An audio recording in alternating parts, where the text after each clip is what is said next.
আমন্ত্রণ সবাইকে কেমন বাংলাদেশের অনুষ্ঠান সঙ্গে আছে আমি সৈয়দ আশিক রহমান। দর্শক, 5 আগস্ট পরবর্তী বাংলাদেশে মব সংস্কৃতি যেন ভয়াবহ রূপ নিয়েছে। আইন ও সালিশ কেন্দ্রের রিপোর্ট অনুযায়ী 5 আগস্ট 2024 থেকে সেপ্টেম্বর 2025 পর্যন্ত 13 মাসে মব সম্পর্কিত সহিংসতায় মারা গেছেন অন্তত 220 জন। অগ্নিসংযোগ ভাঙচুরের শিকার হয়েছে বিভিন্ন স্থাপনা, ভাস্কর্য, জাদুঘর, সাংস্কৃতিক কেন্দ্র, মাজার। রাজবাড়ীর গোয়ালন্দে কথিত পীরের দরগায় হামলা ভাঙচুরের পাশাপাশি কবর থেকে তুলে লাশ পুড়িয়ে দেওয়ার মতো নৃশংস ঘটনা ঘটিয়েছেন একদল উচ্ছৃঙ্খল জনতা। সবচেয়ে উদ্বেগের বিষয় হলো, এই মব সংস্কৃতির ভয়াবহতা সমাজের এতটাই গভীরে প্রবেশ করেছে যে আইন শৃঙ্খলা রক্ষাকারী বাহিনীর সদস্য, এমনকি সেনাবাহিনীর সদস্যরাও বিভিন্ন স্থানে এই মবের হাতে হেনস্থা বা আক্রমণের শিকার হচ্ছে। এগুলো প্রমাণ করে সামাজিক ও রাষ্ট্রীয় কাঠামোর অবক্ষয়টা কতটা গভীর, কতটা নাজুক। গুজব, সামাজিক যোগাযোগ মাধ্যমের মিথ্যা তথ্য এবং রাজনৈতিক অস্থিরতা এই প্রবণতাকে আরো উস্কে দিচ্ছে, জননিরাপত্তাকে ফেলছে প্রশ্নের মুখে। বিশেষজ্ঞরা বলছেন, দীর্ঘদিন ধরে চলে আসা বিচারহীনতার সংস্কৃতি মানুষের মনে যে ক্ষোভের জন্ম দিয়েছে তার অনিবার্য ফসল হলো মব। আর এর সুযোগ নিচ্ছে একটি গোষ্ঠী। কিন্তু প্রশ্ন থেকে যায়, রাষ্ট্র কেন নাগরিকদের নিরাপত্তা দিতে ব্যর্থ হচ্ছে? কেন মানুষ সভ্য আচরণ ভুলে গিয়ে মবের অংশ হয়ে উঠছে? আইন শৃঙ্খলা রক্ষাকারী বাহিনীর উপর এই আক্রমণগুলো কি ইঙ্গিত দেয়? সবচেয়ে বড় কথা, মব সংস্কৃতি মুক্ত একটি নিরাপদ বাংলাদেশ আমরা কিভাবে করতে পারি? এসব প্রশ্ন সামনে রেখে আজ আমাদের আলোচনার বিষয় মব নিয়ন্ত্রণের বাংলাদেশ চাই। আর এসব বিষয়ে আলোচনার জন্য আজ আর টিভির ঢাকা স্টুডিওতে আছেন বিএনপি নেতা ও আইনের শিক্ষক মোশাররফ আহমেদ ঠাকুর, নাগরিক সংহতির সাধারণ সম্পাদক শরীফুজ্জামান শরীফ, এনসিপির যুগ্ম মুখ্য সংগঠক ও নির্বাহী কমিটির সদস্য অ্যাডভোকেট আলী নাসের খান, ইসলামী আন্দোলন বাংলাদেশের যুগ্ম মহাসচিব শেখ ফজলে বারী মাসুদ, এবং আরটিভি নিউ ইয়র্ক স্টুডিওতে আছেন অ্যাসেন্স টেকনোলজির সিইও, ইউএস বাংলাদেশ বিজনেস কাউন্সিলের মেম্বার কাউসার জামান। যাচ্ছি মূল আলোচনায়। জনাব শরীফুজ্জামান শরীফ, একের পর এক মবের ঘটনা ঘটছে। মব কেন এমন অনিয়ন্ত্রিত হয়ে ওঠার সুযোগ পেল? এর দায় কার বলে আপনি মনে করেন? পৃষ্ঠপোষক কারা? আমি শুরুটা করতে চাই, আমাদের রাজনৈতিক সংস্কৃতিতে অনেক ধরনের ক্রিটিক করার মতন জায়গা আছে। আমাদের রাজনৈতিক সংস্কৃতিতে রক্তক্ষরণের মতন অনেক ঘটনা ঘটে, কিন্তু অতীতের অনেক ধরনের নিষ্ঠুর ঘটনাগুলোকে পেছনে ফেলে এবার জুলাই অভ্যুত্থানের পর আলোচনায় উঠে এলো মব সন্ত্রাস। একটা সরকার দীর্ঘদিন ধরে অনেকটা দানবীয় কায়দায় রাষ্ট্র পরিচালনা করেছে এবং রাষ্ট্র পরিচালনা করতে গিয়ে তার রাজনৈতিক প্রতিপক্ষকে নিষ্ঠুরতম পদ্ধতিতে দমন করেছে, নির্যাতন করেছে, দমিয়ে রাখার চেষ্টা করেছে। রাজনৈতিক সরকারগুলো পরস্পরের মধ্যে যে দ্বন্দ্বটা কাজ করে, এর ভেতর থেকে কতগুলো ক্ষোভ, অভিমান, প্রতিশোধ পরায়ণতা, এই ঘটনাগুলো তৈরি হয় রাজনৈতিক কর্মীদের মধ্যে। কিন্তু গত 1.5 দশকে যে ধরনের নিষ্ঠুরতম ঘটনাগুলো আমাদের রাজনীতিতে ঘটেছে, এর ভেতর থেকে এক শ্রেণীর মানুষের মনের মধ্যে কতগুলো প্রতিশোধ পরায়ণতা তৈরি হয়েছে, এটাকে অস্বীকার করব না। আপনি খেয়াল করবেন, একটা হত্যাকাণ্ডের পর তার বিচার নিশ্চিত করার জন্য কতগুলো প্রসিডিউর আছে। আসামিকে গ্রেপ্তার করা হয়, তদন্ত হয়, তারপরে বিচার এবং অন্যান্য প্রক্রিয়ার মধ্য দিয়ে এটি শেষ হয়। কিন্তু আমাদের কারো স্বজন যদি কখনো হত্যাকাণ্ডের শিকার হন, আমরা কিন্তু বলি যে অবিলম্বে ফাঁসি চাই। অর্থাৎ এই ধরনের ঘটনায় যে ভিকটিম, তার নিকটজনের প্রতিক্রিয়া আর রাষ্ট্রের যে প্রচলিত আইন, এই আইন মেনে বিচার নিশ্চিত করার মধ্যে প্রত্যাশার জায়গা এবং প্রসিডিউরের ক্ষেত্রে কতগুলো ভিন্নতা আছে, যদিও মূল কাজটা হচ্ছে রাষ্ট্রের। এখন আমাদের এখানে এই যে ঘটনাগুলো ঘটলো, এই ঘটনার পেছনে আমি প্রধানত 3টি জিনিসকে দায়ী করি। প্রথম জায়গাটা হচ্ছে যে অনেক দিন ধরে রাজনৈতিক যে সংস্কৃতি, এর ফলে এক শ্রেণীর মানুষের মধ্যে ক্ষোভ, প্রতিশোধ পরায়ণতা জন্ম হয়েছে। দ্বিতীয়ত হচ্ছে আমাদের সরকারের দুর্বলতা, কোথাও কোথাও সরকারের মনোভাব এই বিষয়গুলোকে প্রমোট করেছে। আপনার মনে আছে যে এই মব সন্ত্রাস নিয়ে যখন সারা দেশে আলাপ আলোচনা হচ্ছে, তর্ক বিতর্ক হচ্ছে, সরকারের দুর্বলতাকে নানা জায়গা থেকে ক্রিটিক করা হচ্ছে, তখন হঠাৎ করে প্রধান উপদেষ্টার প্রেস উইংয়ের পক্ষ থেকে বলা হলো এটা হচ্ছে এক ধরনের প্রেসার গ্রুপ। এবং একজন অপরাধী যখন এই ঘটনাটা ঘটায়, তখন স্বাভাবিকভাবে তার মনের মধ্যে একটা ভীতি কাজ করে যে আমি এই কাজটা অন্যায় করছি। কিন্তু যখন গুরুত্বপূর্ণ জায়গা থেকে এই ধরনের সার্টিফিকেটটা দেওয়া হয়, অনিবার্যভাবে তারা কতগুলো অন্যায় কাজের সাথে যুক্ত হওয়ার এক ধরনের প্রশ্রয় পায়। পুলিশের মধ্যে এক ধরনের ভীতি তৈরি হয়েছে, কোথাও কোথাও প্রোঅ্যাক্টিভনেস যেটা থাকা দরকার পুলিশের, এই জায়গাটার একটা ঘাটতি আছে। আর একটা সর্বনাশ হয়ে যাচ্ছে আমাদের দেশের বাইরের থেকে অথবা সোশ্যাল মিডিয়াকে ব্যবহার করে অনবরত একটা গোষ্ঠী এই যে গণহত্যার জন্য যেদিন বিচারটা করছেন, আমাদের দেশের সর্বোচ্চ আদালত, সারা দেশের মানুষ তাকিয়ে আছে, বিচারটা হচ্ছে, হঠাৎ করে তখন রাস্তায় বুলডোজার নিয়ে যাওয়া, এর মানে কি? এর অর্থ হলো প্রথমত বিচারটাকে আবার প্রশ্নের মুখে ঠেলে দেওয়া, দ্বিতীয়ত হচ্ছে যে এইখানে আপনার পুরো দৃষ্টিভঙ্গিটাকে অন্যদিকে নিয়ে যাওয়া, এবং এর ভেতর থেকে সমাজের মধ্যে অস্থিরতা আবার ছড়িয়ে দেওয়া। এবং একটি গোষ্ঠী গত 1 বছর জুলাই অভ্যুত্থানে তাদের যে ধরনের কন্ট্রিবিউশন ছিল, কিন্তু সেখান থেকে অনবরত চেষ্টা করে যাচ্ছে বাংলাদেশের মধ্যে সবসময় যাতে একটা অস্থিরতা কাজ করে, অনিশ্চয়তা কাজ করে, এবং এর ভেতর থেকে আমি জানি না যে তারা কোন গোষ্ঠীর স্বার্থ চরিতার্থ করছে। তবে প্রত্যেকটা যে ঘটনা ঘটছে এর শেষ দায়টা হচ্ছে সরকারের। সরকার যদি চায়, একটা সরকারের থেকে এই অপরাধীরা কখনো শক্তিশালী নন। আপনার এই অফিসের পাশেই মনে আছে শরীফ, আপনি মানে একদম পরিষ্কার করে, কারণ আমাদের কাছে প্রচুর প্রশ্ন আসে, আমাদের কাছে অনেক কল আসে, আমাদের কাছে মানে সিম্পলি এটার কোনো উত্তর হয় না। যেমন কাউকে পরিকল্পিতভাবে ভয় দেখানো হচ্ছে, সোশ্যাল মিডিয়ায় বলা হচ্ছে একটা বুলিং করছে কিংবা গালাগালি করছে, এবং তাকে সামাজিক মানসিকভাবে বিভিন্নভাবে তাকে হেনস্থ করার চেষ্টা করা হচ্ছে। এটা দেখেও কিন্তু কোনো ব্যবস্থা নেওয়া হচ্ছে না, এবং দেখা যাচ্ছে যাকে হুমকি দেওয়া হচ্ছে সোশ্যাল মিডিয়ায়, পরবর্তী তাকে আক্রমণ করা হয়েছে এবং তাকে প্রহার করা হয়েছে কিংবা তাকে হাসপাতালে পাঠানো হয়েছে, অথচ তার কোনো বিচার হয়নি কিংবা কোনো বিচার হচ্ছে না। আমার যেটা প্রশ্ন হচ্ছে যে সরকারের ভেতর থেকে তার দুর্বলতা, কোথাও কোথাও সরকার নিজেও প্রতিশোধ পরায়ণ হয়ে উঠছে। রাজনৈতিক অপরাধী যাদের আইডেন্টিটি আছে, দীর্ঘ সময় আমাদের এখানে সংস্কৃতিতে রাজনৈতিক শক্তিকে ব্যবহার করে প্রতিপক্ষের উপরে নির্যাতন চালিয়েছে, এটি সত্য, কিন্তু তার প্রতিকারের জায়গাটা হচ্ছে আপনি তাকে আইনি পদ্ধতিতে তাকে বিচারের মুখোমুখি দাঁড় করবেন, কিন্তু সেটি না করে সরকার এবং আইন শৃঙ্খলার পরিস্থিতির যে দুর্বলতাকে কাজে লাগিয়ে এখানে একটা প্যারালাল সরকার গড়ে উঠেছে, একটা প্যারালাল প্রশাসন গড়ে উঠেছে। এবং 18 জানুয়ারি 2025 সরকারের একটা হিসাব এসেছিল যে তখন পর্যন্ত 6 মাসে সারা দেশে মাজারগুলোতে 40টি মাজারে 44 বার হামলার ঘটনা ঘটেছে, এবং প্রত্যেকটি ঘটনায় শত শত মানুষ অংশগ্রহণ করেছে, কিন্তু তখন পর্যন্ত মাত্র 33 জন মানুষকে গ্রেপ্তার করা হয়েছে। 40টি মাজারে 44 বার হামলা হয়েছে, কিন্তু গ্রেপ্তার করেছে 23 জন। এর ভেতর থেকে আমরা বুঝতে পারি যে আসলে সরকারের যে অ্যাকশনগুলো ছিল সেগুলো ছিল হলো লোক দেখানো এবং নিজেদের মুখ রক্ষা করা। জি, ধন্যবাদ আপনার কাছে। আমি পরবর্তীতে আবার আসবো। জনাব ফজলে বারী মাসুদ, প্রায় দেখা যাচ্ছে মবের পিছনে তৌহিদি জনতার নাম ব্যবহার করা হচ্ছে। এই তৌহিদি জনতা কারা? কবর থেকে লাশ তুলে পুড়িয়ে নেওয়ার মতো নৃশংসতা কতটুকু গ্রহণযোগ্য? আপনাকে অনেক ধন্যবাদ। যারা সম্মানিত আলোচক রয়েছেন সকলকে ইসলামী আন্দোলন বাংলাদেশের পক্ষ থেকে আন্তরিক শুভেচ্ছা এবং মোবারকবাদ জানাচ্ছি। বিষয়টা হলো, রাষ্ট্রের ধারণা যখন থেকে শুরু হয়েছে তখন থেকেই আমরা জানি রাষ্ট্র নিজেই কিন্তু একটা সংগঠন। রাষ্ট্র নিজে বড় একটা দল বলি বা একটা সংগঠনই বলি, তো এই সংগঠনটা যখন ক্রিয়াশীল না থাকে তখনই কিন্তু আপনার নানা সমস্যাগুলি সৃষ্টি হয়। আপনি যেই কথাটার শুরু করেছেন যে মব সংস্কৃতি বিষয়কে নিয়ে, আমরা মনে করি এখানে কয়েকটা বেসিক কারণ আছে। কারণগুলো চিহ্নিত করে যদি সমাধান করা না যায়, এগুলি আবহমান কাল থেকে যেভাবে চলে আসছে ভবিষ্যতে এটা চলতে থাকবে।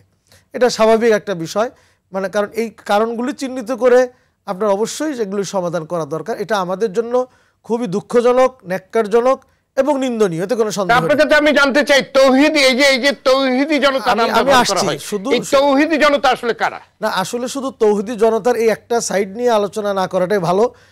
কারণটা হলো, আমি বলছি, দেখেন আপনি এড়িয়ে যাবেন কেন? না, আমি এটা এই তৌহিদি জনতা, আমি আসছি সে জায়গায়, নামটা কার জন্য ব্যবহার করা? আমি আসছি, আমি সে জায়গায় আসছি। তার আগে যেটা বলতে চাই, দেখেন আমাদের রাষ্ট্রটা যদি ক্রিয়াশীল হতো তাহলে এই জুলাই অভ্যুত্থানের পরে কিন্তু তারা যদি আইন শৃঙ্খলাটাকে নিয়ন্ত্রণ করতে পারতো, কোনোভাবেই মব কেন অন্য কোনো সন্ত্রাস কিন্তু হতো না।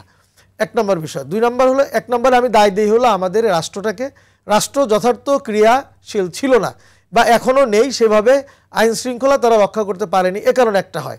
আরেকটা কারণ হয় হলো মানুষের যখন বিচার বিভাগ কিংবা যারা এটাকে নিয়ন্ত্রণ করবেন আইন শৃঙ্খলা বাহিনী, তাদের প্রতিও যখন অনাস্থাশীল হয়ে যায় তখনও মানুষ কিন্তু প্রতিশোধ পরায়ণ হয়ে যায়, যেটা শরীফ ভাই কিছুটা বলতে চেয়েছেন।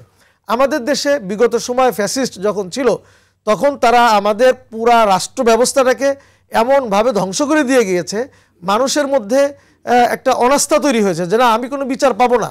আমার ওই যে শরীফ ভাই যেটা বললেন যে আমার আত্মীয় আমার বাবাকে হত্যা করছে, তা আমি হয়তো এটার বিচার পাবো। সেই পরিবর্তন, এখন পরিবর্তনের পর আমরা কি দেখছি? এখন সেই পরিবর্তনটা হয়েছে আমাদের পুরনো জিনিসই যদি থেকে যায় তাহলে এই পরিবর্তনের, এই যে ছাত্র জনতা যে বুকে রক্ত দিল, আপনি দেখেন জুলাই অভ্যুত্থানের পরে বাংলাদেশে কতগুলো মব হয়েছে।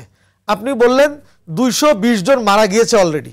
আপনি এই জায়গাটাকে শুধুমাত্র মাজারে নিয়ে গেলেন, এটাকে আমি বলছি 1 নম্বর বিষয়। 2 নম্বরে নিয়ে যায়নি, না না, শুধু এই আমি বলছি মাজারে তো নেই, আমি কিন্তু সার্বিক ব্যাপারটা বলেছি। আপনি যেটা হাইলাইটস করলেন যে সার্বিক, আমি তো সার্বিক কথাটাই বলতেছি, সেটা হলো আমি ওই আসবো, আপনি মাজারের প্রসঙ্গে আমি অবশ্যই আসবো।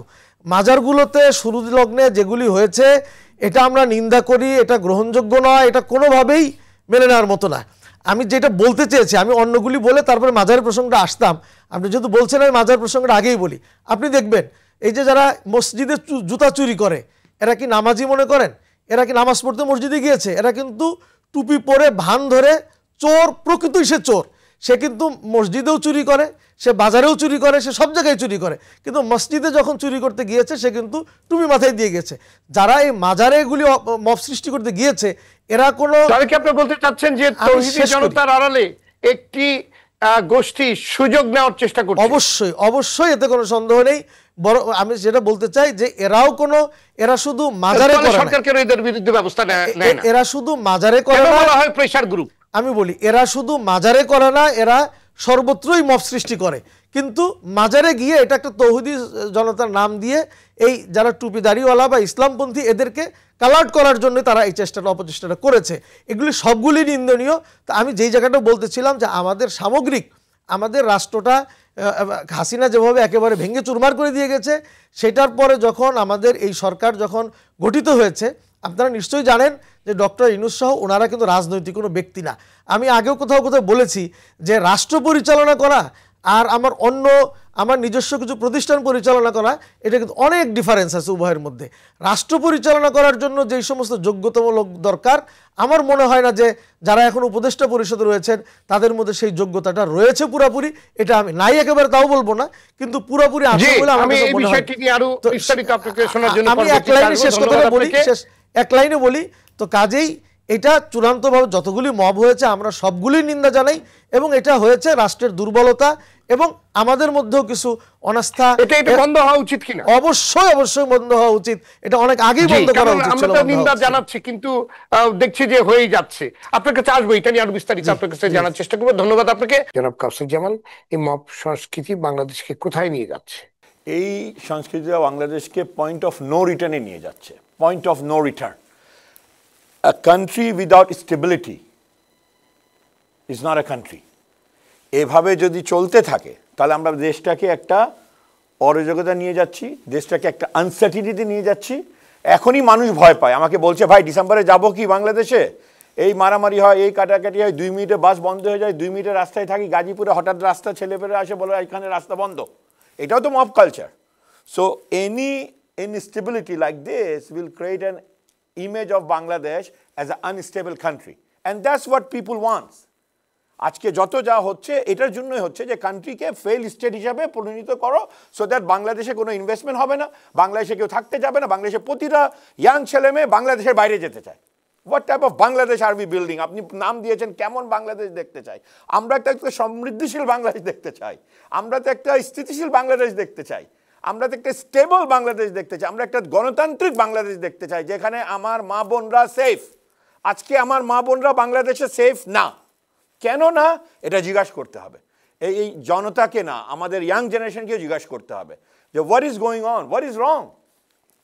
কেন বাস ভাঙা? আজকে ইউনিভার্সিটি এই যে মব কালচারের আপনি শুধু একটা দুইটা দিক না, যেটা ভাইয়া বলতেছে আমি একমত, যে হয়তোবা অন্য কেউ আসছে এগুলো করছে। So there are invisible force in the country. 52 বছর 54 বছর হয়ে গেছে, এখনো ইনভিজিবল ফোর্স কিভাবে থাকে? যদি আমরা স্বৈরাচার বলি আওয়ামী লীগকে, আওয়ামী লীগ সরে গেছে, ভেরি গুড, এখন তো দেশ আমাদের, এখন তো ভালো মানুষের দেশ, তাহলে এইগুলো অরাজকতা কেন হচ্ছে? This question has to be asked for every political party যারা এখানে আছেন, বিএনপি হোক, আওয়ামী লীগ হোক, জামাত হোক, নতুন পার্টি এনসিপি হোক, ইয়াং ছেলেরা হোক, তাদেরকে এক জায়গায় আসতে হবে এবং দেশটাকে স্টেবল করতে হবে। আপনি কি ভূমিকম্প হয়েছে, অর্ধেক মানুষ মাথায় হাত দিচ্ছে যে কোন দেশে থাকি, উই আর ডাইং। সো আপনি কাকে লিড করবেন? আপনারা কেন মারামারি করছেন নিজের মধ্যে? এখন যে মারামারিগুলো হচ্ছে বা এখন যেই অরাজকতাগুলো সৃষ্টি হচ্ছে, এগুলো তো আরামসে টেবিলে বসে আপনারা ডিসকাস করে সলভ করতে পারেন। We are looking at you, young generation, student leader যারা এই গণ অভ্যুত্থান এনেছে, আমরা তো তাদের দিকে তাকিয়েছিলাম যে তারা ভালো কিছু আনবে, চেষ্টা করছে, আমি বলবো না যে হচ্ছে না, but we need a stable country to lead. আপনি বাংলাদেশকে লিড করবেন, যদি বাংলাদেশ স্টেবলি না থাকে আপনি কি লিড করবেন? So point of no return, and we don't want to go there. বা উনিও বললো যে হ্যাঁ একটা 17 বছর there is a culture of everything that had happened in Bangladesh. Now can we see better Bangladesh? Can we see change Bangladesh? Can we see a better Bangladesh? যেখানে এনআরবিরা, ডিয়াসপোরারা সবাই যাবে, ইনভেস্ট করবে টাইম, এডুকেশন ভালো হবে, education system ভালো হবে। আজকে ছেলেরা বাংলাদেশে বলে যে বাবা ইউনিভার্সিটি যাওয়ার দরকার নেই, তুই অনলাইনে ক্লাস কর। এটা মা কেন বলবে? হ্যাঁ অনলাইন ইজ ওকে, বাট আমার দেশে যদি ইয়াং জেনারেশন, প্রত্যেকটা এডুকেশন ইনস্টিটিউশন নষ্ট করে দেওয়া হয়েছে, প্রত্যেকটা স্কুল নষ্ট করে দেওয়া হয়েছে, ওইখান থেকে ছেলেমেয়েকে নিয়ে মিছিল হচ্ছে, দেন হোয়াট ইজ ডিফারেন্স? একই জিনিস করতেছেন তো আগে যেটা হয়েছে। আগে আওয়ামী লীগ বিএনপি যা করেছে আজকে সবাই তাই করছে। আবার 8-9 বছর 8-9-10 ছেলেদেরকে নিয়ে যাচ্ছে city college, ideal city college, Dhaka কলেজের সাথে মারামারি করছে। এটা কোন কালচার? হাও? যখন ইনোভেশন হচ্ছে আমাদের দুনিয়াতে, হ্যাঁ স্কুলের বাস কিভাবে জ্বালান আপনারা? আপনারা কারা? কোন বাংলাদেশে জন্ম আপনাদের? আপনারা আমাকে বলেন, কে ঘরে আসতে বলবেন বাংলাদেশে? আমি এসে বাংলাদেশে আপনাদের সাথে কথা বলবো। What type of human being are you? কারা আপনাদের জন্ম দিয়েছে? আপনাদের মা বাপ কারা? আপনারা রাস্তায় মানুষের সাথে জ্বালাই ফেলছেন, তাহলে তো আবার একই জিনিস হচ্ছে, গান পাউডার দিয়ে মেরে ফেলছে। Then what type of Bangladesh are we building again? Question lies with us. এই প্রশ্নটা কিন্তু অনেক বড় একটি প্রশ্ন আপনি রেখেছেন। এই প্রশ্নের উত্তর আসলে আমরা সবার কাছ থেকে চাই। এবং কোন বাবা মা, মানে তারাও তো কোনো না কোনো বাবা মা, কোনো পরিবারের সন্তান, সে পরিবারের আসলে কাদের, কারা কিভাবে মানুষ করছে, তার বাচ্চারা কিভাবে বড় হচ্ছে, যারা এত হিংস্রভাবে ঝাঁপিয়ে পড়ছে।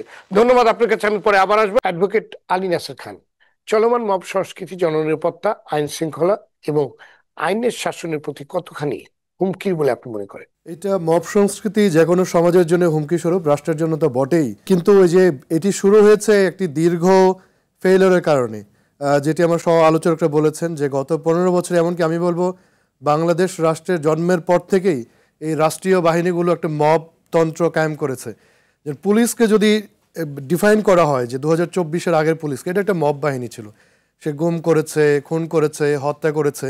আমরা যদি স্বাধীনতা যুদ্ধের পরের অংশে আসি, জাসদের নেতাকর্মী যারা ছিলেন তাদেরকেও রাষ্ট্রীয় মদদে মব করে সরিয়ে ফেলা হয়েছে, হত্যা করা হয়েছে।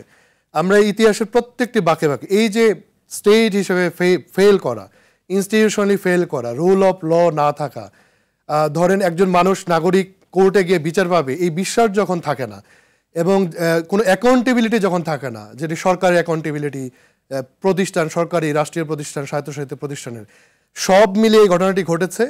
তবে একটা দিকটা আমি ক্রেডিট দিচ্ছি না, যে অন্তর্ঘাতমূলক, মানে ধরেন যে রাজনৈতিক দলের বিরুদ্ধে লেগে যাওয়া, যারা পতিত হয়েছে, আওয়ামী লীগের কথা বলবো, যে তাদের একদম বাড়িঘর জ্বালিয়ে দেওয়া, গণহারে হত্যা করা, এটা সরকার এবং এদেশের মানুষ আপাতত এই পর্যন্ত আমরা দেখেছি সাকসেসফুল এটি ডিল করেছে। বড় ধরনের কোনো ধরনের আমরা গৃহযুদ্ধের দিকে আগাই নেই, বড় ধরনের অঘটন ঘটে নাই। কিন্তু অনেকগুলো ঘটনা ঘটেছে, রাজনৈতিক দলের ভেতরে ঘটেছে, এমনকি ব্যক্তিগত পর্যায়ে ঘটেছে। যেমন জুন মাসে 2024-এ বগুড়াতে একজন ব্যক্তি শাকিল, তিনি তার মেয়েকে এক বখাটের কাছে বিয়ে না দেওয়ার কারণে 10-15 জন বখাটে মিলে তাকে পিটিয়ে নদীর পাড়ে হত্যা করে। এবং সোহাগ নামে একজন ব্যবসায়ী পুরনো ঢাকায়, সেটি 2024-এর ঘটনা, লাল চাদর ওরফে সোহাগ, 9 জুলাই 2024, তার রাজনৈতিক পরিচয় আমি এখানে উন্মোচন করছি না, একটি স্ক্র্যাপ, এই যে ভাঙাচোরার ব্যবসায়ী কেন্দ্র করে যেভাবে পাথর নিক্ষেপ করে হত্যা করা হয়েছে, আইএমএ জাহেলিয়াতের এই সংস্কৃতি কিন্তু আমরা দেখেছি। ব্যক্তিগতভাবে যেভাবে অনিরাপদ হচ্ছে, রাজনীতি করতে গিয়ে মানুষ অনিরাপদ হচ্ছে, রাস্তাঘাটে মানুষ নানা ধরনের হুমকির সম্মুখীন হচ্ছে। তো এই যে কালেকটিভলি আমরা এক ধরনের হুমকির মুখে আছি, এই দায় সরকারকে আমরা দিব, কিন্তু আমাদের জাতি গঠনের যে ব্যাপার, জাতীয় যে জাগরণের, এটা কিন্তু আমরা গত 54 বছরে বলবো আমি তরুণ হিসাবে ফেল করেছি। আমরা আনডিসপিউটেড এমন কোনো বড় নেতা, বড় মানুষ দেখি নাই, সাংস্কৃতিক এমন কোনো ব্যক্তি দেখে নেই যে গোটা আমাদের দেশের এই প্রজন্ম থেকে প্রজন্ম এই সেন্সটুকু চেঞ্জ করে ফেলতে হবে। দেখুন আমরা একটা সংস্কৃতির মধ্য দিয়ে বড় হয়েছে যে মায়ের উপর কোনো ঔষধ নাই, এটা মব সংস্কৃতির জাতীয় কালচারে পরিণত হয়েছে, জাতীয় সঙ্গীতে পরিণত হয়েছে। তো আমরা আমাদের এই সোসাইটি যদি মনে করে যে মায়ের উপর কোনো ঔষধ নাই, তো এই সোসাইটি আমরা কীভাবে রান করাবো?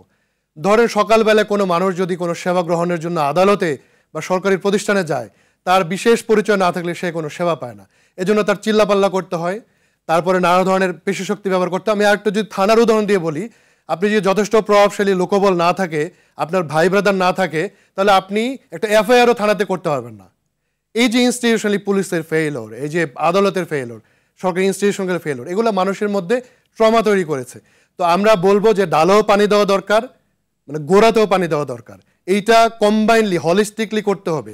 এখানে আমাদের সমাজতাত্ত্বিক যারা আছেন তাদের কাজ রয়েছে, আমাদের দেশ নিয়ে যারা চিন্তা করেন বিশিষ্ট ব্যক্তিবর্গের কাজ রয়েছে, গভর্নমেন্টের কাজ রয়েছে, নন গভর্নমেন্ট যে প্রতিষ্ঠানগুলো রয়েছে কাজ রয়েছে, বিশেষ করে রাজনৈতিক দলগুলোর বড় ধরনের একটা ভূমিকা রয়েছে। আমি বলবো যে এটা দীর্ঘ একটা কাউন্সিলিং দরকার, এটা জাতিগতভাবে সবার দরকার, রাজনৈতিক দল, অরাজনৈতিক দল, ধর্মীয় কমিউনিটি সবার মধ্যে দরকার।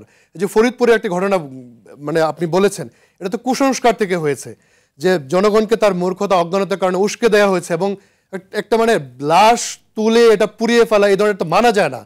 মাজার সংস্কৃতি বলেন, এই যে আহমদিয়া গোষ্ঠীর ব্যাপারে নানান সময় কথা হয়, তর্কের ধরে নিলাম ওনারা অমুসলিম, আমারও একটা ব্যক্তিগত মত রয়েছে এই ব্যাপারে, কিন্তু অমুসলিমরা তো এই দেশে থাকে, বিধর্মীরা আমরা যাদের মনে করি তারাও থাকে। রাষ্ট্র এমন একটা বড় প্রতিষ্ঠান, তিনি সবাইকে নাগরিক হিসেবে দেখেন। আমরা তো আমরা তো হাজার বছর একেবারে আপনার একসাথে বড় হয়েছি। কোথায় এই যে আপনি আহমেদিয়ার কথা বললেন, আমরা তো আগে কোথায় শিয়া কোথায় সুন্নি এত কিছু তো শুনি নাই। আমরা তো ঢাকা শহরেই বড় হয়েছি, বাংলাদেশেই তো বড় হয়েছি, আপনিও বড় হয়েছেন, আমি বড় হয়েছি, কোথায় আমরা তো দেখি নাই। এগুলো দিন দিন কেন এরকম বৃদ্ধি পাচ্ছে?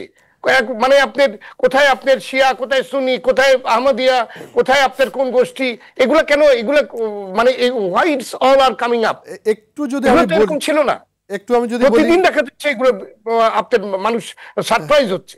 আপনার মানে একটু ছোট মনে হইতে পারে কারণ হিসেবে দেখেন, আমরা যে গত 15 বছর বলছি, মোটা থেকে মনে হচ্ছে, সময় নিলে আর বলা যেত, ক্লাস 8, ক্লাস 5, এসএসসি পড়াশোনা কোনো স্ট্যান্ডার্ড ছিল না, বাজারে বন্দরে প্রশ্নপত্র পাওয়া যেত।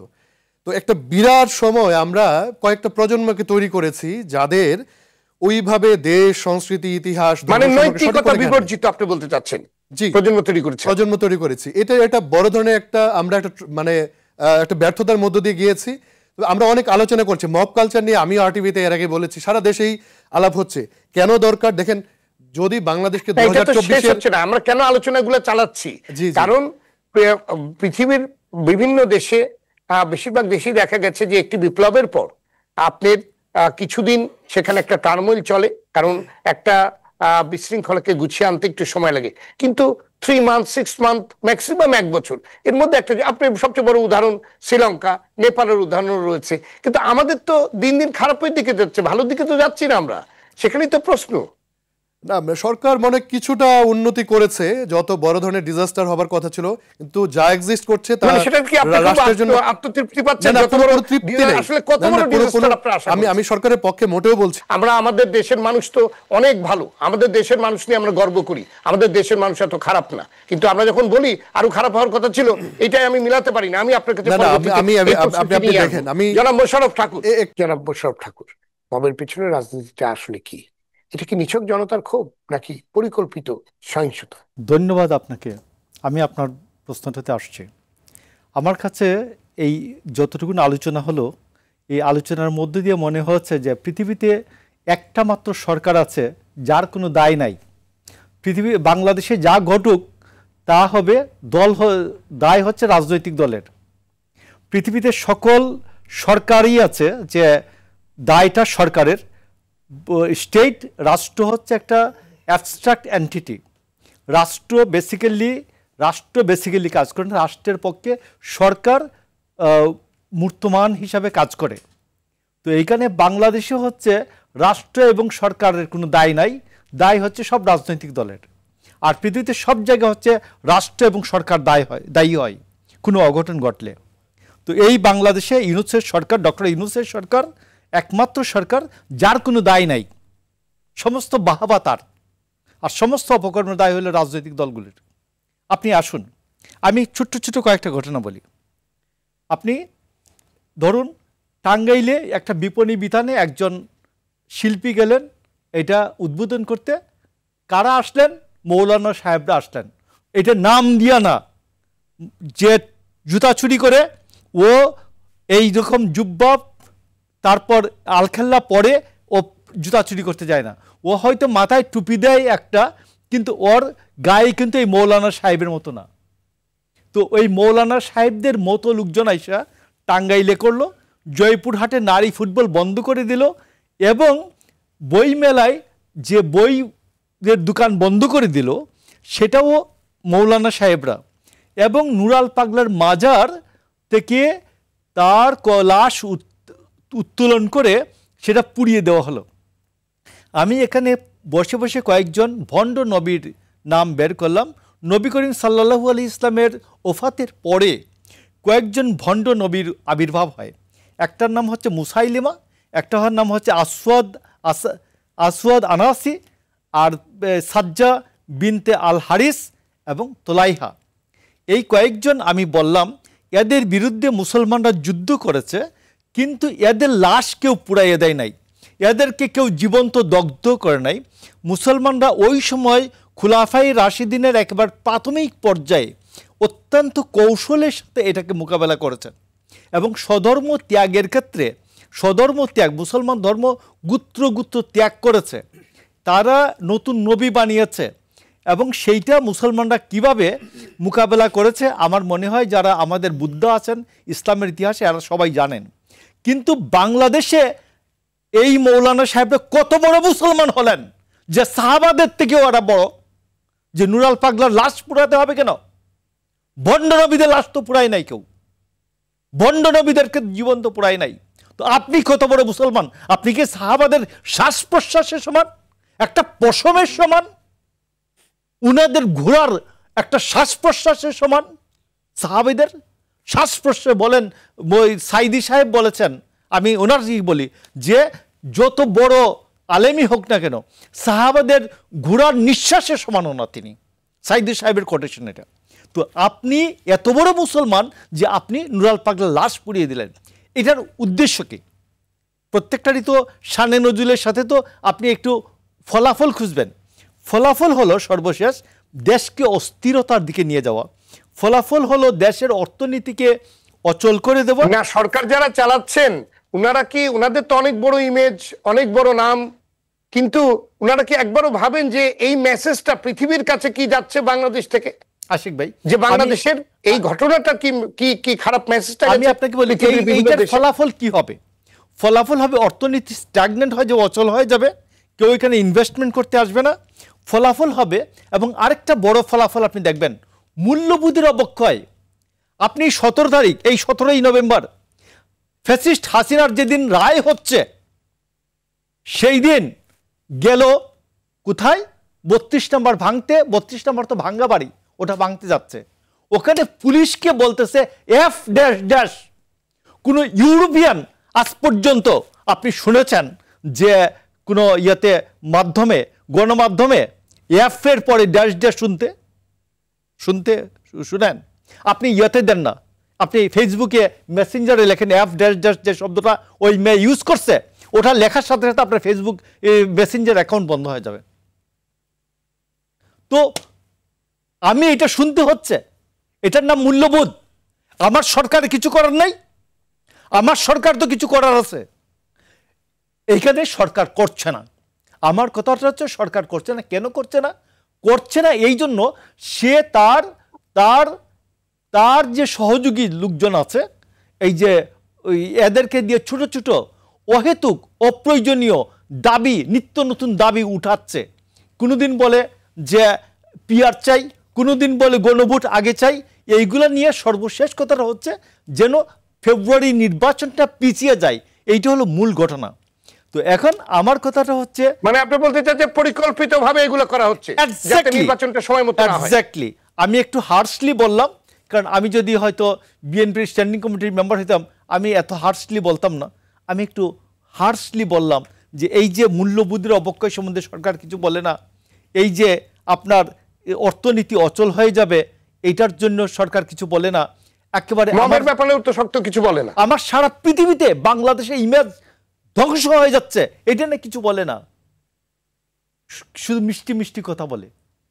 ধন্যবাদ আপনার কাছে। পরবর্তীতে আমি আপনাকে বলি যে আমার বাংলাদেশে, আমি আপনার মাধ্যমে আমাদের দর্শক শ্রোতাকে বলি যে সবাই সচেতন হন, আপনার মূল্যবোধ রক্ষায় এগিয়ে আসুন, আপনার অর্থনীতিকে রক্ষায় এগিয়ে আসুন, আপনার সংস্কৃতিকে রক্ষায় এগিয়ে আসুন, এবং বাংলাদেশে একটি সঠিক সময়ে নির্বাচন না হলে যে সমূহ বিপদ আছে সেই বিপদ থেকে রক্ষার জন্য অন্তত একটা নির্বাচন আগামী ফেব্রুয়ারি মাসে হওয়া দরকার।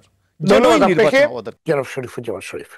মবকারীরা এতটাই বেপরোয়া হয়ে উঠেছে যে আইন শৃঙ্খলা বাহিনী এমনকি সেনাবাহিনীর সদস্যদেরও হেনস্থা করার চেষ্টা করছে। এটা কি শুধুই জনতার স্বতঃস্ফূর্ত ক্ষোভের প্রকাশ, নাকি উদ্দেশ্য প্রণোদিতভাবে রাষ্ট্রীয় প্রতিরক্ষা আইন শৃঙ্খলা কাঠামো ভেঙে ফেলার প্রচেষ্টা? এর পরিণতি কি বলে আপনি মনে করেন? প্রথমত, এই যে শিক্ষার্থী যাদেরকে দেখছি সেনাবাহিনীকে খুব অশ্রাব্য ভাষায় গালাগালি করছে, কিনা আমার কাছে কিন্তু ওটাও একটা আপনার মানে প্রশ্ন রয়েছে যে এই যে যাদেরকে আমরা শিক্ষার্থী হিসেবে দেখছি এটা কি সবাই আদৌ শিক্ষার্থী? এদের চেহারা কিংবা এদের কথাবার্তা তো তা মনে করে একটা শিক্ষার্থী এত জঘন্য ভাষায়, মানে যেগুলো মুখে উঠানো যায় না এরকম নোংরা কথা বলতে পারে? যথার্থ বলেছেন। তারপরে দেখা যাচ্ছে যে একজন পুলিশ কর্মকর্তা, যে পুলিশ কর্মকর্তাটিকে আমরা রেসপেক্ট করতাম এই কারণে যে জুলাইয়ের যখন এদের বুকের উপরে গুলি চলছিল তখন যে কয়েকজন স্বল্প সংখ্যক পুলিশ কর্মকর্তা এই ছাত্রদের পাশে দাঁড়িয়েছিল, তার মধ্যে এই ভদ্রলোক। তার অনেকগুলো অ্যাক্টিভিটি নিয়ে আপনি ক্রিটিক করতে পারেন, কিন্তু তার যে ওই যে কন্ট্রিবিউশন, এটি তো অস্বীকার করা যাবে না। তিনি একজন ছাত্রকে বলেছেন ভাই, তার জন্য তার সাথে যে আচরণটা, এটা কিন্তু একদিনে তৈরি হয়নি।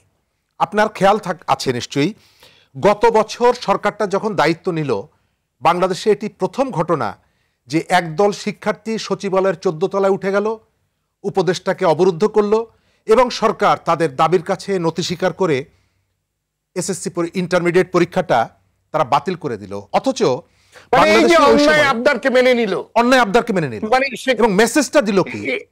মেসেজটা দিল হচ্ছে আজকে ঢাকা শহরে আপনার কারোর সঙ্গে 30-40 জন মানুষ যদি জড়ো করার কারো ক্ষমতা থাকে, তিনি যা খুশি তাই করতে পারেন। একটা সরকার একেবারে A to Z প্রত্যেকটা জায়গায় আইন শৃঙ্খলা পরিস্থিতি স্বাভাবিক করে ফেলবে একটা বাঁশির ফু দিয়ে, সেটা আমি মনে করি না। অনেকগুলো চ্যালেঞ্জ আছে, কিন্তু বাস্তবতা হচ্ছে সরকারকে মেসেজটা দিতে হয় যে আমরা, কেউ যদি আইনের পরিপন্থী কোনো কাজ করে সরকার কারো প্রতি আনুগত্য প্রদর্শন না করে আইন অনুযায়ী কঠোর পদক্ষেপ গ্রহণ করবে। কিন্তু সরকারের যে অ্যাকশানগুলো, সেই অ্যাকশানগুলো বার্তাটা দিচ্ছে যে সরকার কারো কারো প্রতি একটা দুর্বলতা প্রদর্শন করছে। আজ থেকে 1 বছর আগে সেনাবাহিনী মাঠে ম্যাজিস্ট্রেসি পাওয়ার নিয়ে আছে। কোন সেনাবাহিনী? যে সেনাবাহিনী আফ্রিকার ঘন জঙ্গলের মধ্যে গোষ্ঠী দ্বন্দ্বকে নিয়ন্ত্রণ করে সেখানে শান্তি প্রতিষ্ঠা করেছে, সেই সেনাবাহিনীর সামনে নারায়ণগঞ্জের গাজী টায়ারে 15 দিন ধরে আগুন জ্বলল এবং সেখানে লুটপাট করতে গিয়ে 182 জন মানুষ কয়লা হয়ে মারা গেল। আর এই যে গাজী টায়ারটা বন্ধ হয়ে যাওয়ার কারণে বাংলাদেশের টায়ার শিল্প যে 85% এই গাজী টায়ার থেকে সাপ্লাইটা দিত, যেখানে একসময় টাটার নিয়ন্ত্রণে ছিল পুরো টায়ার শিল্প, সেখানে এই যে গাজী টায়ার এই কাজটি করত। গাজী টায়ারটি পুড়িয়ে দেওয়ার পরে আবার সেই টায়ার মার্কেটটা ভারতের দখলে চলে গেছে। তাহলে আপনি এই যে ক্ষোভের নামে গাজী ফ্যাসিস্টদের দোসর ছিল, আওয়ামী লীগ সরকারের মন্ত্রী ছিল, আপনি গাজী গোলাম দস্তগীর যদি অপরাধ করে তাকে আপনি 40 বার আপনি ফাঁসি দেন, তাকে সারা জীবন আপনি কারাদণ্ড জেলখানার মধ্যে রাখেন, কিন্তু এই কাজটি করার ভেতর থেকে আপনি 4000 মানুষকে চাকরিচ্যুত করেছেন। শুধু 4000 মানুষ না, 4000 পরিবার। গড়ে যদি একটা পরিবারের 5 জন মানুষও থাকে ওই মানুষটির উপরে নির্ভরশীল, তাহলে আপনি 20,000 মানুষের পেটের ভাত কেড়ে নিয়েছেন, তাদের পেটে লাথি মেরেছেন। এই কাজটি আপনি কেন করলেন? এই কাজটি করলেন রাজনৈতিক প্রতিশোধের জায়গা থেকে। আপনি কি মনে করেন যে আমাদের দেশের সেনাবাহিনী, আমাদের দেশের পুলিশের এখন পর্যন্ত যতটুকু সক্ষমতা আছে সেই সক্ষমতা দিয়ে কোনো একটি বাড়ির সামনে 15 জন গিয়ে হ্যান্ডমাইক নিয়ে, ওই যে অ্যাডভোকেট ফজলুর রহমানের বাড়ির সামনে 10 জন 15 জন নিয়ে সকাল থেকে রাত পর্যন্ত অশ্লীল অশ্রাব্য ভাষায় গালাগালি করছে, তাদেরকে পুলিশ ধরতে পারে না? পারে। কেন ধরে না? ধরে না এই কারণ এর পেছনে একটা রাজনীতি আছে। রাজনীতিটা কি? আপনি যাকে তাকে কথায় কথায় ফ্যাসিবাদের দোসর আখ্যা দিয়ে প্রতিষ্ঠান, মিডিয়া, ব্যবসা প্রতিষ্ঠান, ঘরবাড়ি দখল করার যে কালচারটা আপনি স্টার্টটা করেছেন, আমরা কি এটি চেয়েছিলাম? এই বাংলাদেশের এই অবস্থার জন্য কি 2000 মানুষ, 1500 মানুষ রক্ত দিয়েছে? এই বাংলাদেশের জন্য কি এখানে সংস্কৃতি কর্মীরা রাস্তায় নেমেছিল? একজন নারী রাস্তায় নামতে পারবে না, তার পোশাক নিয়ে আপনি কটাক্ষ করছেন, তাকে আক্রমণ করছেন। এবং চট্টগ্রামে যে নারীটাকে লাথি মারা হলো, তার পরের দিন সেই যে অপরাধী গ্রেপ্তার করার একদিন পরে কিভাবে জেল থেকে ছাড়া পেয়ে যায়, জামিন পেয়ে যায়, তারপরে তার গলায় আপনি ফুলের মালা দিয়ে নিয়ে যান।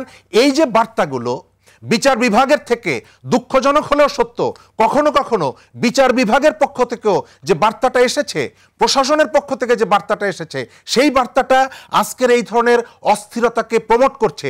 আওয়ামী লীগের প্রতি, এক শ্রেণীর আওয়ামী লীগের কর্মীদের প্রতি মানুষের ক্ষোভ আছে যে আওয়ামী লীগের কর্মীটি আমার বাড়ির থেকে গরু জোর করে নিয়ে গেছে, আমি তাকে পেলে হয়তো আমি চেষ্টা করব সেই ঘটনার প্রতিশোধ নেওয়া, কিন্তু রাষ্ট্র কি সেটিকে প্রমোট করবে?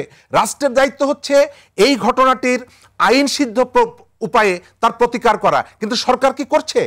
সরকারের যে শৃঙ্খলা বাহিনী সেটি কি করছে? এবং এই অপরাধগুলো যখন ঘটছে, গুরুত্বপূর্ণ জায়গা থেকে আপনি যখন মেসেজটা দিবেন, এবং মেসেজটা দিচ্ছেন সোশ্যাল মিডিয়ায়, একটা পত্রিকা অফিসের সামনে সকাল থেকে রাত পর্যন্ত এসে আমি গরু জবাই করছি, কি মেসেজটা যাচ্ছে? জাস্টিফাই করার চেষ্টা করা হচ্ছে, জাস্টিফাই করার চেষ্টা করা হচ্ছে। কারা করছে? রেসপন্সিবল জায়গায় যারা বসে আছে করছে। এরা এই যে মব, এর পেছনে বাংলাদেশকে একটা অস্থিতিশীল অবস্থায় নিয়ে যাওয়া। এবং আমরা কখনো কখনো ভুল করি, আমরা বুঝতে পারি না কারা কি জানতে চাই সরকারের এসব বিষয়ে নীরবতা থাকার, মানে নীরব থাকার কারণ কি? সরকারের একটা পলিটিক্স আছে, এর ভেতর থেকে আমার যেটা আমি প্রথম থেকে বলে আসছিলাম, সরকার একটা মেসেজ দিতে চায় যে তার একটা স্পেশাল ফোর্স আছে, যে ফোর্সটা আপনি যখন তাকে পলিটিক্যালি যদি কখনো চ্যালেঞ্জ করেন, সে আপনাকে মেসেজটা দিচ্ছে আমার যেমনিভাবে আইন শৃঙ্খলা বাহিনী আছে, আমার ফিল্ডে একটা ফোর্স আছে, যে ফোর্সটাকে আমি তোমার বিরুদ্ধে লেলিয়ে দিতে পারি।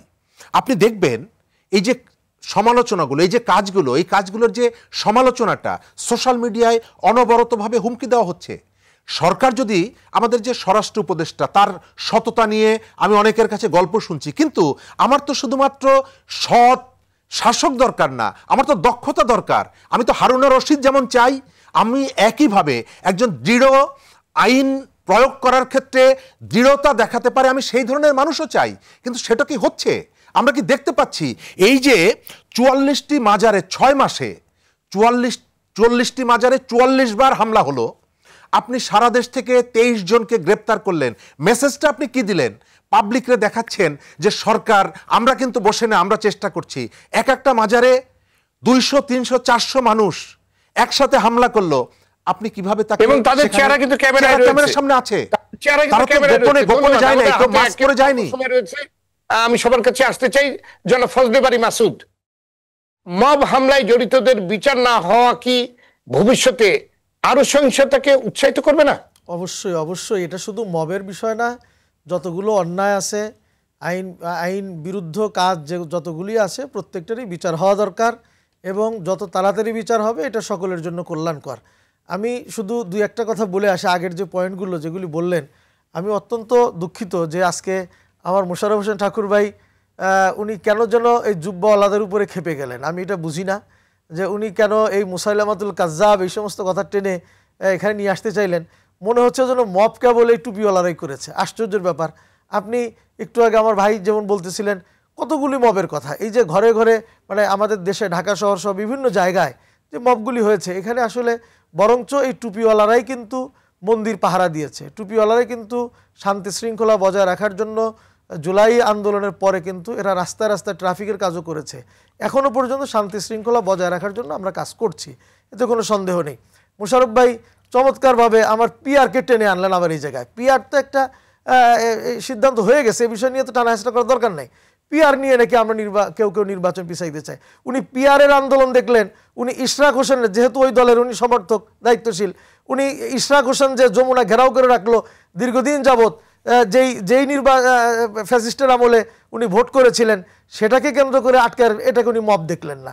এটা দুঃখজনক। এই এক পেশে আলোচনাগুলো আমাদের দেশকে আবার পিছনের দিকে নিয়ে যায়। আমরা এই জায়গায় যেতে চাই না। আমরা ওভারঅল বলতে চাই, মব সংস্কৃতি যে করুক, যে চেহারায় করুক, যে পোশাকে করুক, এটা অবশ্যই আমাদেরকে প্রতিহত করতে হবে। আমি যে কথাটা শুরুতে বলতে চেয়েছিলাম, মবটা কেন হচ্ছে, আপনি যদি আস্থা না পায় সরকারের প্রতি, সরকার যদি নিয়ন্ত্রণ করতে না পারে, তাহলে হয়। আরেকটা রিপোর্ট আপনি জানেন যে এই সরকার আসার পরে প্রথম থেকে কিন্তু প্রায় 40-45 হাজার অপরাধীকে গ্রেপ্তার করেছিল। আমরা জানলাম তো সেগুলোকে বিভিন্ন প্রক্রিয়ায় কেউ টাকা নিয়ে অথবা অ্যাডভোকেটরা নানান আইনের ফাঁকফোকর দিয়ে, নানানভাবে পুলিশ নানান ফাঁকফোকর দিয়ে প্রায় অধিকাংশ, আপনার আগে শুনেছি 70% দেখেছি রিপোর্টে, এখন তো আমাদের কাছে মনে হয় 90-এর উপরে পার্সেন্টেজ যারা অপরাধী হিসেবে গ্রেপ্তার হয়েছিল সকলকে ছেড়ে দিয়েছে। আচ্ছা, যাদেরকে আপনি ছেড়ে দিলেন, এই 90% মানুষ যারা অপরাধী হিসেবে গ্রেপ্তার হয়েছিল, এরা এসে কি আপনাকে সুন্দরভাবে দেশটা চালাতে দিবে? কখনোই দিবে না। এরা এসে বিভিন্নভাবে, আগে তো আমরা শুনেছি, আগে যে লোকটা, আজকে একজনের সাথে কথা হচ্ছিল, সে বলল যে আগে এক সময় সে একটা রাজনৈতিক দল করত, পরে মাঝখানে যখন আওয়ামী লীগ ছিল তখন সে ওই রূপ ধরেছে, সে আবার পুনরায় পূর্বের রূপে ফেরত এসেছে, পূর্বের দলে যোগদান করে এখন সে চাঁদাবাজি করতেছে, এখন সে মব সংস্কৃতির মধ্যে আছে, নানান কাজে আছে। তো এটা তো আমাদের দেশের ট্রেডিশন। তো এখান থেকে বেরিয়ে আসতে হলে আমাদেরকে কাউকে দোষ দেওয়া দরকার নেই, দায়িত্বটা নিতে হবে রাষ্ট্রকে। রাষ্ট্রের কাছে বন্দুক, রাষ্ট্রের কাছে বাহিনী, রাষ্ট্রের কাছে সব। রাষ্ট্র যদি যথার্থভাবে দায়িত্ব পালন করে, তাহলে আমাদের দেশে মব সংস্কৃতি বলেন, অন্যান্য এগুলি থাকবে না। নুরাল পাগড়াল ঘটনা সে কত আগে, এটা নিয়ে অনেক আমরা প্রতিবাদ করেছি, আমরা এটাকে ধিক্কার জানিয়েছি, কিন্তু সেটাকে এখন টেনে নিয়ে এসে এখনকার যেই অসুবিধা, এখন বাংলাদেশ সামনের দিকে যেতে চাই, বাংলাদেশ সামনে কীভাবে নির্বাচন হবে এই প্রশ্ন আমাদের আলোচনা করে সুন্দর একটা নির্বাচনী ব্যবস্থায় গিয়ে আমরা যেন একটা সুন্দর বাংলাদেশ গড়তে পারি, সেজন্য আমাদের আলোচনা পর্যালোচনা করা দরকার এবং সেদিকে আমাদের এগিয়ে যাওয়া দরকার। আর যেগুলি অনিয়ম হচ্ছে এগুলির ব্যাপারে রাষ্ট্রকে নিতে হবে। আমার এক ভাই যথার্থ বলেছেন যে আসলে আমাদের দেশের শিক্ষা ব্যবস্থা, নৈতিকতা, এগুলিকে একেবারে ধ্বংস করে দিয়েছে। আওয়ামী লীগ আমলে একটাই কথা ছিল, মাইট ইজ রাইট, আর কিচ্ছু নাই, যার যত শক্তি, আওয়ামী লীগের তো শক্তি ছিল, যা মনে চায় তাই করেছে। মোশাররফ হোসেন ফাখরুল ভাই এখন বলছেন মব সংস্কৃতি ইত্যাদি ইত্যাদি, এগুলি নিয়ে খুব বলছেন, ভালো কথা, এগুলির প্রতিবাদ আমরাও করি, কিন্তু আমরা সেই আওয়ামী লীগের আয়নাঘর, আওয়ামী লীগের এই যে অত্যাচার, সেগুলিও আমাদের মাথায় আনতে হবে। কিন্তু আওয়ামী লীগ কিন্তু আমাদের দেশটা শেষ করে দিয়ে গেছে, আমরা সেই জায়গায়ও যেতে চাই না। আমরা নতুন বাংলাদেশ গড়বার জন্য কিভাবে গড়ব, সকলে মিলে আমরা সেই প্রতিজ্ঞা করি, আমরা সেই প্রচেষ্টা করি, সেই আলোচনা করে আমরা নতুন দিকে এগিয়ে যাওয়ার পথ খুঁজে বের করি। ধন্যবাদ আপনি জনাব কাউসার জামাল। মব সংস্কৃতি ভয়ঙ্কর হয়ে উঠবার পেছনে রাষ্ট্র বা সরকারের দায় কতখানি? রাষ্ট্র কেন মব নিয়ন্ত্রণ করতে পারছে না? আচ্ছা, আমি দুইটা সূত্র ধরে বলি ওনাদের অনেক কথার সাথে। একটা, সেনাবাহিনীকে আনবো। মব কালচার যেটা, আমাদের লাইন অফ লাস্ট ডিফেন্স রেসপেক্টে এখনও কিন্তু সেনাবাহিনী আছে, ঠিক আছে? আমরা ওপেনলি বলি, আমাদের যেই মানুষগুলো, ইয়াং জেনারেশন এখন পুলিশকে বিশ্বাস করে না। পুলিশ তাদের ইমেজটা ওভাবে ধরে রাখতে পারেনি, ঠিক আছে? সেটা স্বৈরাচার সরকারের সাথে থেকে অনেক কিছু করা, র্যাব পারেনি, র্যাবকে রেসপেক্ট করে না, র্যাব অনেকগুলো খুন করেছে, আপনারা সবাই জানেন, ওকে? সেইটা কোনোভাবে র্যাব পুলিশকে আমরা রেসপেক্ট করি না এখন। আমি জাস্ট এইভাবে বলছি, আমরা না, মানে ইয়াং জেনারেশন, বিকজ তারা অনেক কিছু দেখেছে। আমি যেটা বলতে চাই যে last line of defence in Bangladesh is army, that is সেনাবাহিনী। এখন যদি আমরা সেনাবাহিনীকে মুখামুখি করে দেই, আপনি বুঝেন কি হবে রক্তপাত হলে? There is no respect, nobody is there to protect Bangladesh.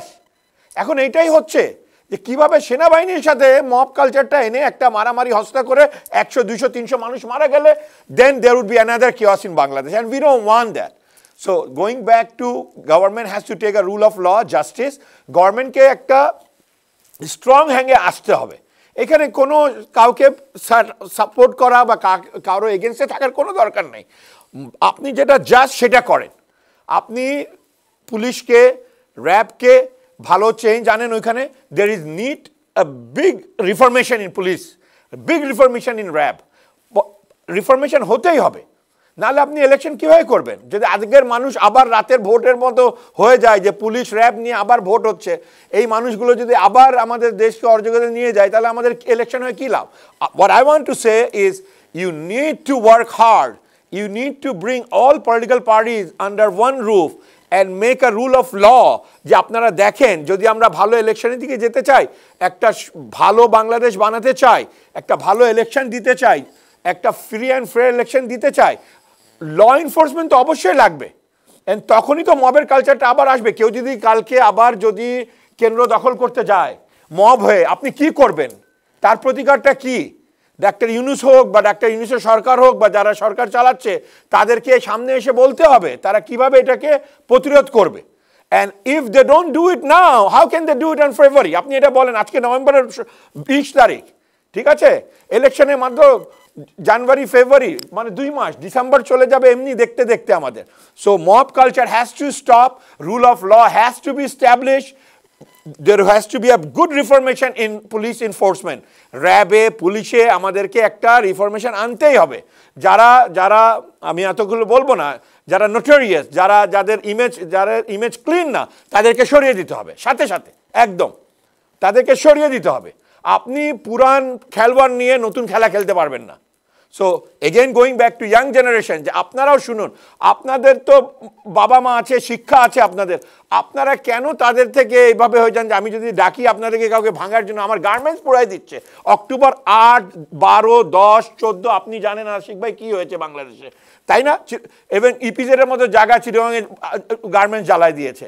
এটাও তো মব কালচারই। আপনি গাজী টায়ারের কথা বললেন, সেম জিনিস, তাই না? একই জিনিস হচ্ছে। আমার ছেলেদেরকে অন্যভাবে ইউজ করে আমার দেশ ধ্বংস করা হচ্ছে। আমাদের ছেলেদেরকে আপনারা কি শিখাচ্ছেন তাহলে শিক্ষা প্রতিষ্ঠানে?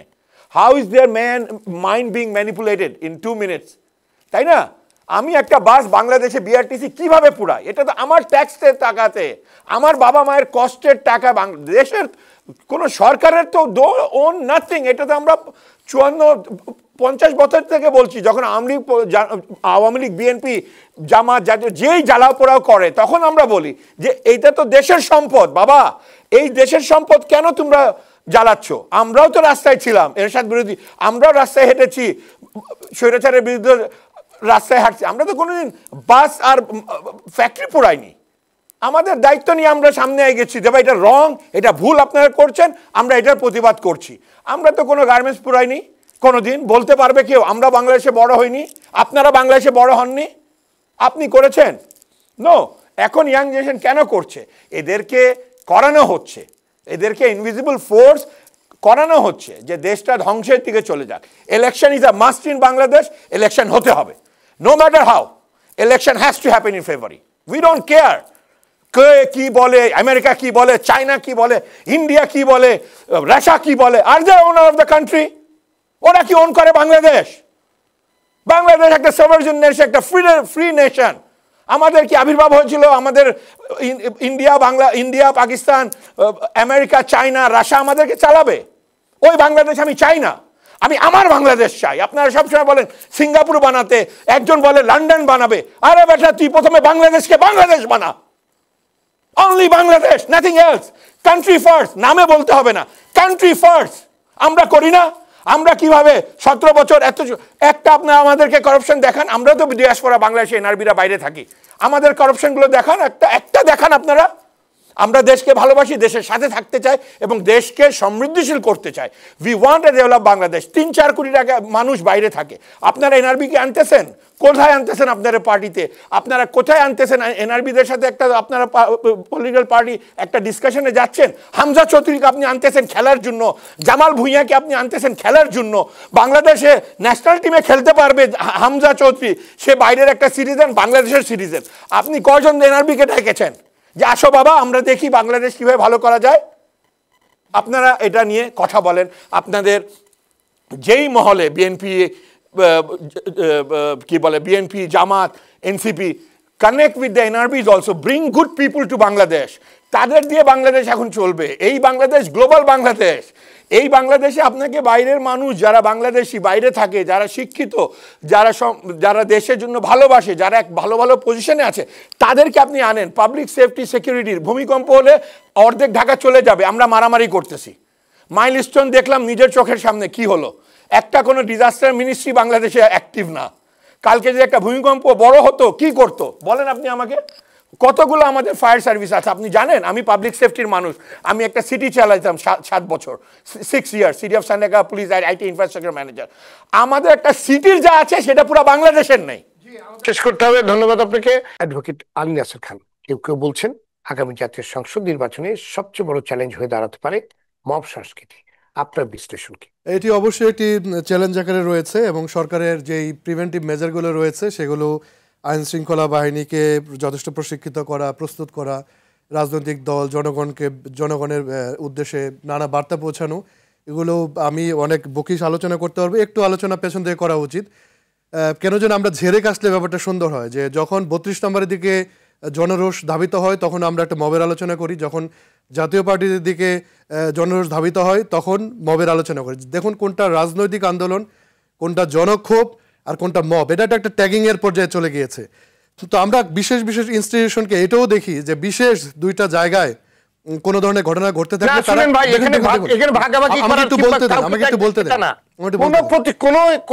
কোনো কিছুকেই আগুন দেওয়া যাবে না, কোনোটাই ভাঙা যাবে না, কোনোটাই ভাঙা যাবে না। রাষ্ট্রের সম্পত্তি রং, যেটা রং সেটা রং। না না, আমি বলছি এই আইন ঠিক আছে, ওইটা ঠিক আছে, এটা ঠিক হবে না, আমি এরকম কথাই বলা বন্ধ করে দেন।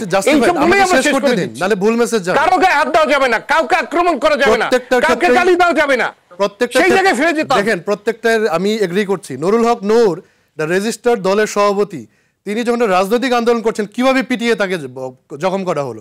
এই পুরো আলোচনায় রাফিয়া নামের আইন বিভাগের একজন শিক্ষার্থী, তিনি ডাকসুর সদস্য, তার একটি ওয়ার্ড বা বিশেষ একটি বক্তব্য নিয়ে সারা দেশে নানান, আপনি কি জানেন যে তার নিজের বাড়িতে ককটেল হামলা হয়েছে? কই সেখানে আইন শৃঙ্খলা বাহিনী কি ধরনের ভূমিকা নিয়েছে, কজন গ্রেপ্তার হলো আমরা জানি না। মানসুরা ছাত্রদল করে একজন কর্মী, তার ব্যাপারে যেভাবে এআই প্রযুক্তি ব্যবহার করে নানান, দেখুন দেখুন আমি একটু শেষ করছি, আমরা নারীদের কোনো সুরক্ষা দিতে পারছি না, এগুলো কারা করে? ওভারঅল আইন শৃঙ্খলা যখন তলানির দিকে যায় পুরো ব্যাপারটা নিয়ে কিন্তু আলোচনা করতে। এখনো দেখেন যে প্রত্যেকটা স্ট্রাকচারে এমনও মানুষ রয়েছে যারা ভিজিলেন্ট না।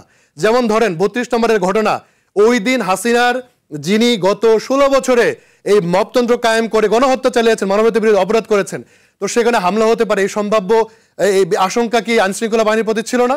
তো এটা কি চিফ অ্যাডভাইজারের অফিস থেকে বলে দিবে কলাবাগান থানার, আমি শেষ করছি, ওসি কি করবে? দেখেন প্রিএমটিভ অনেক ধরনের মেজার নিতে হয় যাতে জনরোষ সেক্ষেত্রে না পৌঁছতে পারে। তারপর ডিসপার্স আপনি কিভাবে করবেন, একটা ম্যানেজমেন্ট হয়েছে, অন্যান্য সব জায়গায় সুরক্ষা দিবেন। কিন্তু ওভারঅল আপনার যখন গ্র্যাজুয়ালি একটা দেশ ভালোর দিকে যাচ্ছে, শুধু মব কালচার ট্যাগিং, অমুক ক্ষেত্রে মব হচ্ছে, অমুক ক্ষেত্রে, তো এগুলো আমাদের অনেক বেশি ডিফাইন করার ব্যাপার আছে। আমি ভাইয়ের আলোচনার সাথে এজন্য এগ্রি করি মাসুম ভাইয়ের সাথে যে এখন আমাদের একটা সলিউশনের দিকে যেতে হবে, কারণ সামনে নির্বাচন, আপনি যেটি বলেছেন সেখানে যদি ভোট কেন্দ্র দখল করে কারা করবে? সবচেয়ে বড় রাজনৈতিক দল। সবচেয়ে বড় রাজনৈতিক দলের সাথে সরকারের বোঝাপড়া আছে কিনা? তো সেখানে গিয়ে তো তৌহিদি জনতার গিয়ে আর ভোট মানে কেন্দ্র দখল করবে না। যাদের হাতে অস্ত্র রয়েছে, যারা এর আগে বিভিন্ন অপরাধ করেছে, এখন দায় মুক্তি পেয়ে মুক্ত হয়ে গিয়েছে, এবং যাদের বিরাট বড় রাজনৈতিক সংগঠন রয়েছে, পয়সাপাতি রয়েছে, তো এগুলোর ব্যাপারে তো আলাপ আলোচনা করতে হবে। তো আমরা একটু ফরওয়ার্ডের দিকে যেতে চাই। তো আপনি যেই বলেছেন যদি আমাকে থেকে পরামর্শ নেন, তাহলে আমার মনে হয় রাজনৈতিক দলগুলোর সাথে আলোচনা সরকারও হয়েছে, আরও যারা সিভিল সোসাইটি মেম্বার আছেন, দেশকে যারা ধারণ করেন, যারা এই গণঅভ্যুত্থানে নানা পর্যায়ে নেতৃত্ব দিচ্ছেন, সবার সাথে আলোচনা করেন, প্রয়োজনে বিশেষজ্ঞ মতামত নেন, কারণ এই ইলেকশনের উপর আমাদের ভবিষ্যৎ ডিপেন্ড করবে। যদি ফ্রি, ফেয়ার অ্যান্ড ক্রেডিবল একটা ইলেকশন হয়, এটা পার্টিসিপেটিভ ইলেকশন হয়, বাংলাদেশ একটা ভালোর দিকে যাবে, আমরা সেটাই চাচ্ছি। অনেক আলোচনা এসছে তরুণ প্রজন্মের উপর, আমার সহ আলোচকরা বলেছেন তরুণ প্রজন্ম তো একটা জগত্তল পাথর মানে সরিয়ে দিয়েছে। এখন যারা অতরুণ, যারা বয়োবৃদ্ধ, আপনাদের মধ্যে যারা অভিজ্ঞ, তাদের দায়িত্ব রয়েছে না? তো এটা তো কালেক্টিভলি করতে হবে। দেখেন এই সরকারে তরুণদের রিপ্রেজেন্টেশন কতটুকু আছে, জনপ্রশাসনের তরুণদের রিপ্রেজেন্টেশন ওই অর্থে কতটুকু রয়েছে? শরীফ ভাই একটা আলাপ করলেন যে সরকারের বিশেষ ফোর্স রয়েছে, তো লন্ডন বৈঠকের পরে তো একটা বিশেষ ফোর্স গভর্নমেন্টের তৈরি হয়েছে। আমরা মনে করছি যে বিএনপির শাসন ব্যবস্থা চালু হয়েছে, কই আমরা তো বিএনপির অফিসের সামনে চিল্লাপাল্লা। ধন্যবাদ, আমাদের শেষ করতে হবে। জনাব মোশাররফ ঠাকুর, মব সংস্কৃতি গণতন্ত্রের জন্য কতখানি ঝুঁকিপূর্ণ বলে আপনি মনে করেন? শেষ করতে হবে। মবতন্ত্র, শাসনতন্ত্র, গণতন্ত্র, রাষ্ট্রযন্ত্র একসাথে চলে না, পরিষ্কার কথা। এবং বিএনপির আস্থার সচিবালয়ে বিএনপির 78 জন সচিবের মধ্যে আস্থা বাংলাদেশে 78 জন সচিবের মধ্যে এখনো 44 জন সচিব আওয়ামী লীগের আছে। ডক্টর ইউনূসের সরকার এই 44 জন সচিবকে পালচে পুষছে। 78 জনের মধ্যে একজন আওয়ামী সচিবের চাকরি গেছে, আর বাকিগুলা নর্মালি রিটায়ারমেন্টে গেছে। তো আমি আপনাকে বলি, বিএনপির শাসনতন্ত্র, বিএনপির রাজনীতি কিছুই কায়েম হয় নাই, নাম্বার 1। নাম্বার 2 হচ্ছে যে আপনাকে আমি বলি যে আমি নিজে গত 1 অক্টোবর একজন বড় মৌলানা সাহেবের সাথে আমি যখন প্রশ্ন করলাম যে আপনারা নির্বাচিত হলে আগামী 5 বছর পরে, আমি ধরলাম আপনি ফুল 300 সিট পেয়েছেন, আপনি কি আর ইসলামী শরিয়া আইনের নামে 5 বছর পরে আর নির্বাচন হতে দিবেন? এটার উত্তর যখন উনি দিতে পারেন নাই, উনার নেতা বলছেন আফগানিস্তানের মতো একটা বাংলাদেশে একটা ইসলামী শাসনতন্ত্র কায়েম হতে পারে। পরের দিন সকালে 7:22 2 অক্টোবর 7:22 অশ্রাব্য গত 15 বছর 2015 সাল থেকে আওয়ামী লীগের আমলে আপনার এই টেবিলেও বহু হাসিনা চোর এইটা বলেও ক্লিপ হয়েছে। আওয়ামী লীগ আমাকে হুমকি দেয় নাই ইনবক্সে গিয়া, বাট ইনবক্সে আমাকে হুমকি দিয়েছে ঘেঁটি ছিঁড়ে দিব, আরো যা যা লিখেছে আমি আপনাকে দিতে পারি, আপনাকে পাঠাই দিতে পারি।